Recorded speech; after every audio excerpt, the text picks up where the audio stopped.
Yo, what is good, Knicks Nation? Welcome back to Knicks Media. This is Richie, and I'm going to bring you guys my breakdown and analysis to the New York Knicks preseason game that just got wrapped up. The Knicks lose to the Detroit Pistons in this game, and they fall to 1-1 on the preseason. I'm going to break you guys down what my thoughts are of this game, some positives, some negatives, what needs to be worked on, and just an overall take on what I saw from the second ever New York Knicks game under head coach Tom Thibodeau. So, obviously, we lost, and it's unfortunate that we did not come out with a W, but again, it's preseason, and like I said in the first video, we cannot overreact over wins, and we cannot freak out when we lose. It's just preseason. This is a time to evaluate the roster. It's a time for the coaching staff to really see who fits well together, what rotations don't work well together, which players are in shape, which players are not in shape, and yeah, so that's really what I took away from this game is just experimentation. We saw weird lineups. And when I mean weird, it's just lineups we did not see in game one of the preseason, such as Julius Randle and Obi Toppin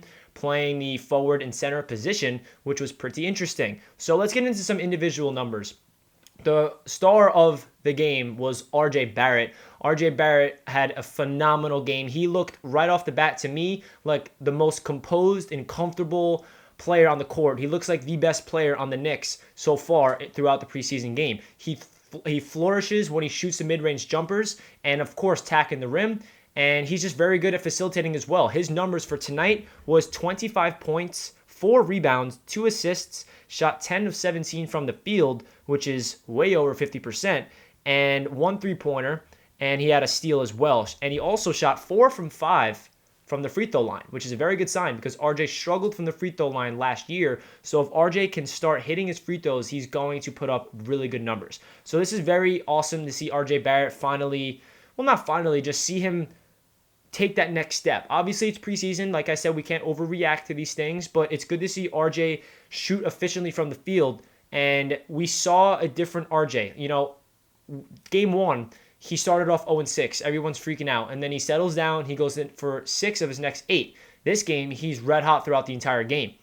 What frustrates me is I feel like they don't run the offense through him. When RJ Barrett is cooking, they still don't call plays for him. They don't let him facilitate a lot. He's wide open in the corner. Julius Randle just spin moves and loses the ball or puts up a ridiculous shot. They need to stop running the offense through Julius Randle and start doing it through RJ Barrett. I don't understand. That segues into the next conversation, which is Julius Randle. He is definitely my least favorite player on the Knicks, and I know probably 99% of you guys watching this video can agree with me. He's very frustrating to watch. He just doesn't look like a guy that is...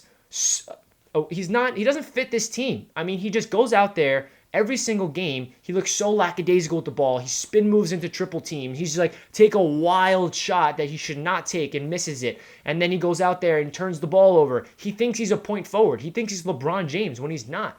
And then there's some times where Julius Randle takes a ridiculous shot and he makes it. And then we're like, okay, Julius.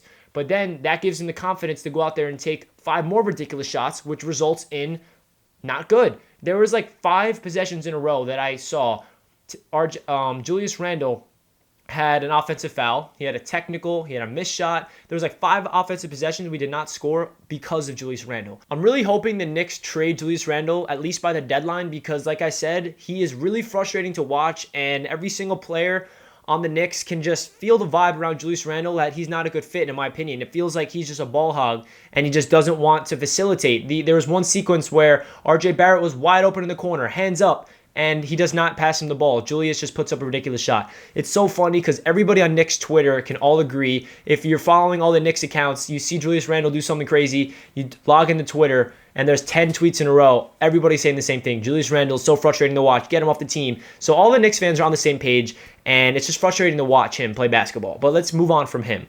Another positive was definitely Alec Burks. Alec Burks is solidifying himself into the starting lineup. I think he's a veteran that looks like a volume shooter out there where he can get hot, and he was really hot at times. He finished the day with 15 points, 5 rebounds, 2 assists, and he shot very efficiently, 5 for 9 from the field, 3 for 5 from three-point land. So Alec Burks definitely should be in the starting lineup, in my opinion, because we need that veteran presence that can stretch the floor, and he's very he takes really good shots. He doesn't look like a guy that just takes ridiculous shots out of nowhere and he misses them.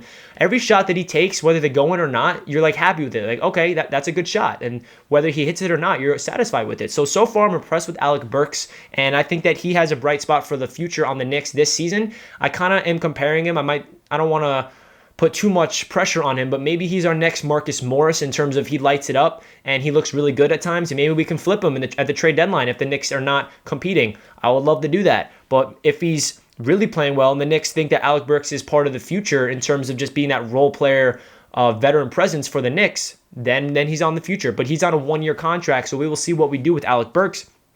And other than those two players, Burks and Barrett, there doesn't seem like there's any other individual players that played well together.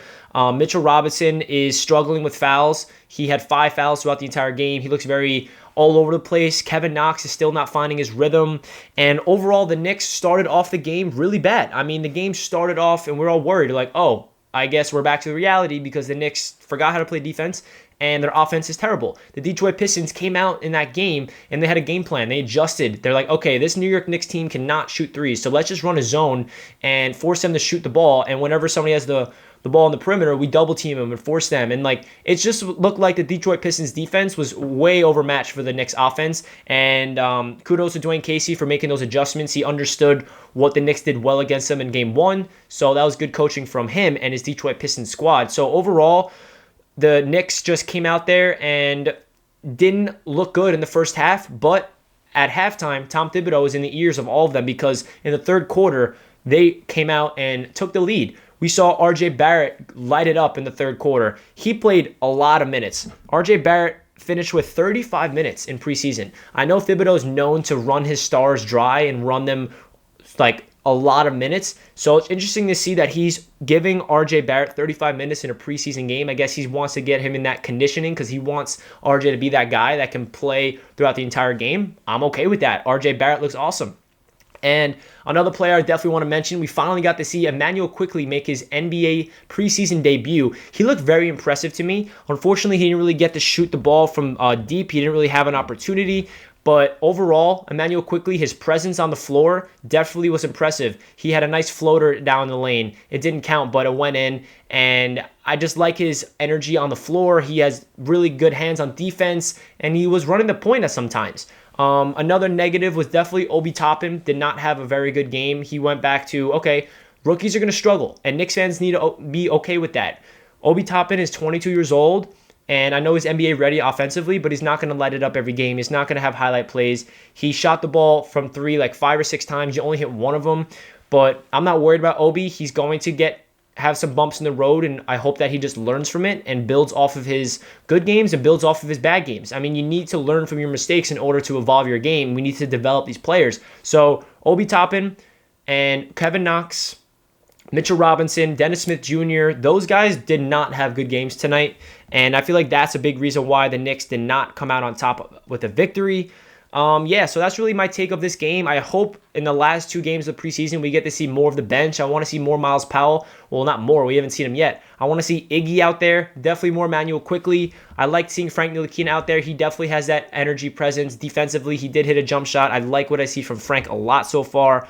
But yeah, I want to see more of the bench. I know that we're trying to get continuity on offense for the starters in our second rotation, but let's see the third team. I want to see what Omari Spellman can do, Jared Harper even. I want to see these young guys play together off the bench because this is where you want to evaluate your talent. It's the preseason. But at the same time, I understand Thibodeau wants to see what the starters got together because we only have a week and a half until opening night, which is pretty insane, guys. We only have that. It's not this Wednesday. Next Wednesday is opening night against the Indiana Pacers, which is pretty insane. So let me know down below in the comment section, what's your thoughts of the Knicks? What's your biggest takeaway? Which players struggled to you that you're worried about? Which players impressed you? Or overall, what's your thoughts of the entirety of the team? How do they play together? How was their defense? Obviously, we were raving about the Knicks defense on Friday night because they look like a defense we've never been accustomed to. The Knicks defense, to me, struggled first half. They kind of settled in. They started deflecting in and playing way more high energy defense, and then it kind of fell back in the fourth quarter. So they need to learn how to do that for 4 quarters straight. But again, let me know in the comment section your thoughts of this game. I love hearing you guys' takes. I'm just a Knicks YouTuber voicing my opinion. You guys are all passionate Knicks fans, and you guys know just as much as me, if not more. So please let me know your take down below and like the video if you enjoyed. Let's go Knicks. I'll catch you guys in my next video. Peace out, guys.